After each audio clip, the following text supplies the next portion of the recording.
Oui, mais entre-temps, avec le ministère des Affaires sociales, au temps de Mme Raoul, on avait constaté que quelque part il y avait l'assistance. Parce que là, je me trouvais à Boko, je l'avais vu là-bas. Et ces derniers temps, je ne vois pas qu'il y a l'assistance des personnes du troisième âge. Hein? Il faut que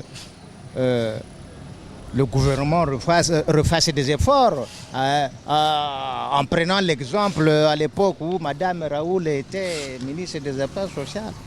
C'est un peu comme ça, sinon...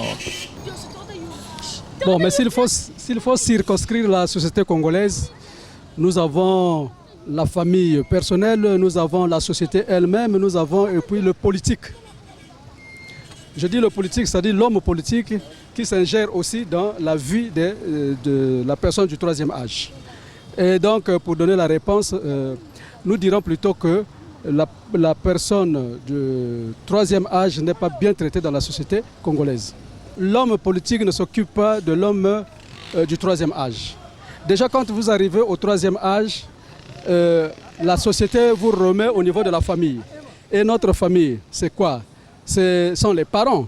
Oh, déjà, nos parents sont désœuvrés présentement. Vous êtes du troisième âge, dès lors qu'on vous renvoie vers les parents, c'est maintenant la difficulté. C'est presque même la mort, parce qu'on vous envoie directement au cimetière.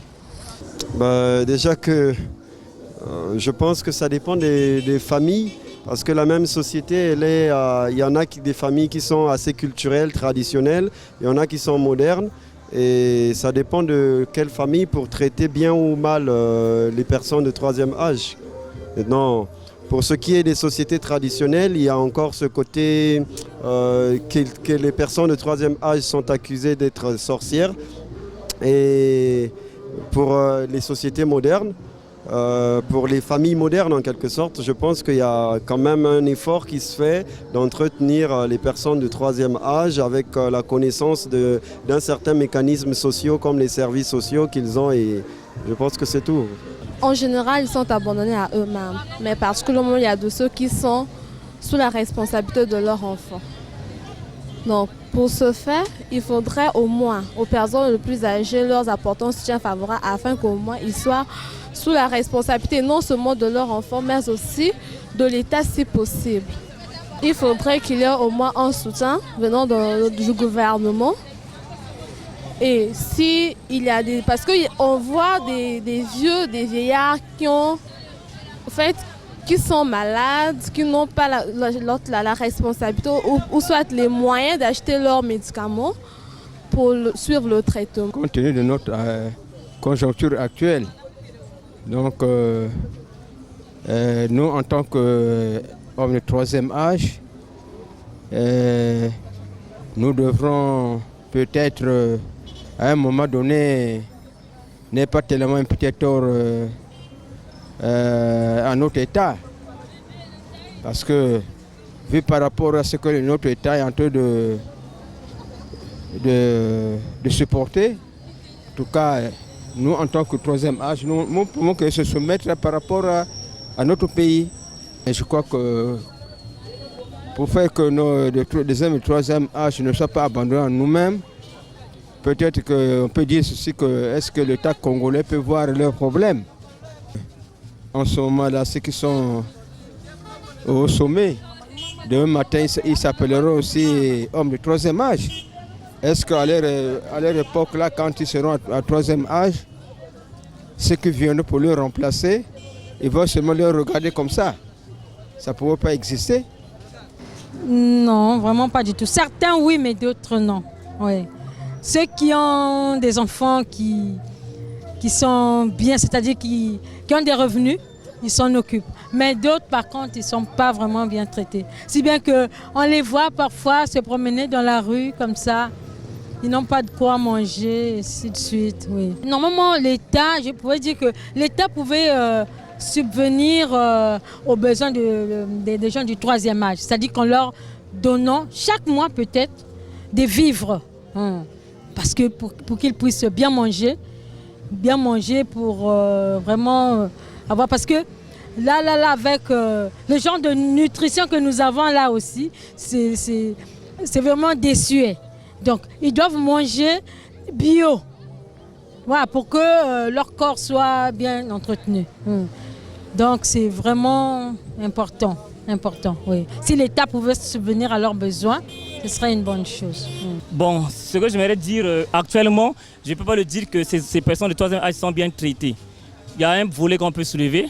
Déjà, les parents, souvent on a tendance à dire que les enfants sont une retraite pour les parents. Mais qu'est-ce que nous remarquons?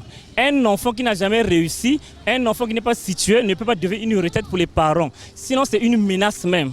Donc les personnes de troisième âge qui n'ont pas pu situer leurs enfants ne peuvent pas bénéficier des services ou attendre à récolter quelques fruits, des bons fruits chez les enfants. Et ensuite, il y a aussi des parents qui ont eu la bonne volonté de situer les parents, mais vu la conjoncture actuelle, ils n'ont pas eu les moyens, le pouvoir d'achat de situer les parents. Et nous remarquons vraiment, ça nous le remarquons, les personnes de troisième âge ne sont pas bien traitées. Même dans les bus, c'est difficile de voir un jeune de céder sa place à une personne âgée. Je ne sais pas si dans les hôpitaux aussi, il y a des produits de première nécessité pour les parents. Bon, sous d'autres ici, on a déjà vu ça.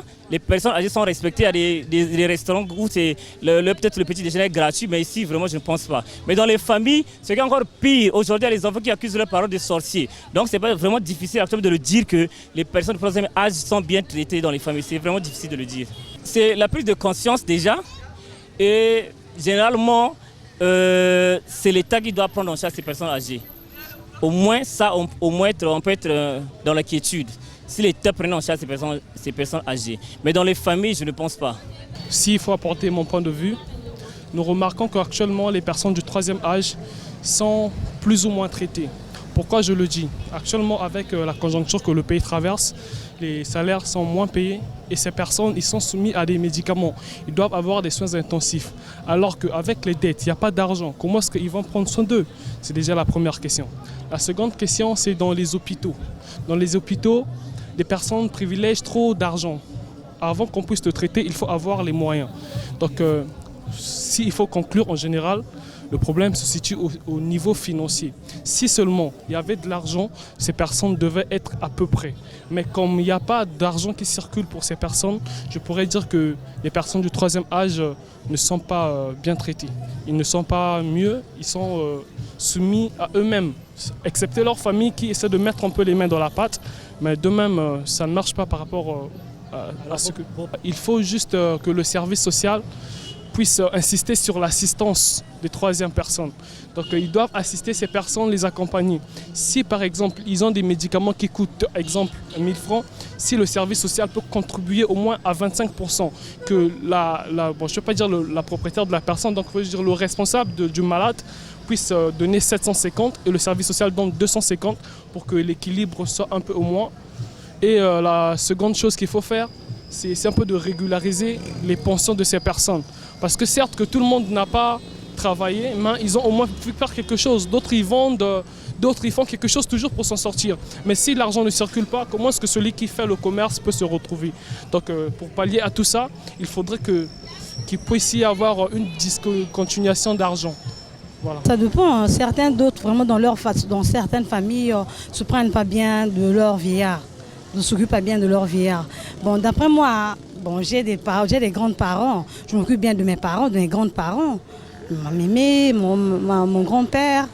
Je m'occupe bien. Mais certains d'autres, on se croise dans les rues. Je vois les autres se promènent vraiment par-ci, par-là. Vraiment. Il y a certains parents qui ne s'occupent pas de leur... Il y a certaines familles qui ne s'occupent pas bien de leur vieillard, de leur grand-père, grands-parents. Oui. Il y a beaucoup de raisons, les autres. Certains d'autres, l'argent, ça manque l'argent aussi pour s'occuper d'eux. Les autres, ça dépend des problèmes de famille. Les problèmes de famille, bon, c'est la sorcellerie, les autres, la sorcellerie. Vous voyez, c'est ça un peu ça vraiment. Donc, les conditions de vie dépendent des familles. C'est tout ce que je peux vous répondre. Si, soit ces vieils hommes est issu d'une famille pauvre, je crois que les conditions ne seront pas aussi bien. Donc, c'est tout ce que je peux vous répondre. Ça dépend de la famille dont il est issu ou elle est issue. Exactement, c'est ce qu'on suit même à la télé. L'État, je crois, il y a des ONG qui sont en train de prendre soin de ces personnes. Et Je viens de suivre aussi à la télé, je crois, c'était... malheureusement, je ne connais pas, j'oublie le nom par rapport aussi à l'état dont je me trouve, comme je suis pressé. C'est une ministre que j'ai suivie à la télé qui est maintenant en train de s'occuper de ces personnes-là. Donc je crois que l'État aussi prend déjà ses responsabilités là-dessus.